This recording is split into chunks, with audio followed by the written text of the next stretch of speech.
Hi, I'm Tanisha, DevRel engineer at Supercent.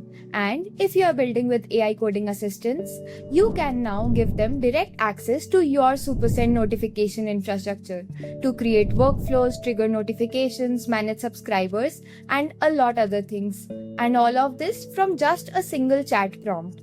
And here is how you can set up Supercent MCP in your assistant in just 2 steps.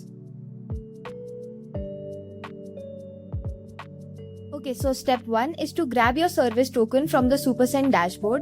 So you will open the dashboard and we will go to account settings and head towards service tokens.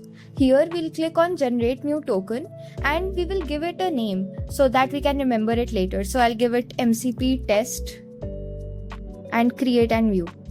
I'll copy the token and keep it safe because we will need it in the later step.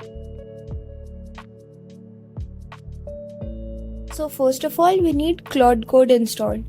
If you don't have it installed on your system yet, then you can use this command to install Claude Code. Next, we need to have Supercent MCP integrated. So for that, what we need to do is add this config. So open your terminal and paste this config over here. Also, replace this service token with your actual service token that you got from the previous step. Now, to verify the connection, we can run Claude MCP list to see what all MCPs are listed.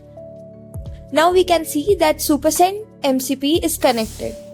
So we can run the commands that we like and the integration is now done. Now you can run Claude Code by running Claude.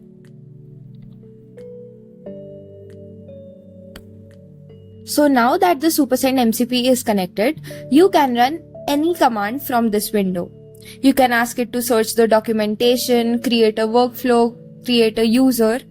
So what I will do is I will ask it to search the Supercent docs for how preference categories work. So now you can see that it has resulted in how preference categories work. It has found the results from the documentation. We can go through it and you can ask it to do any other thing just from the terminal itself. And that's it.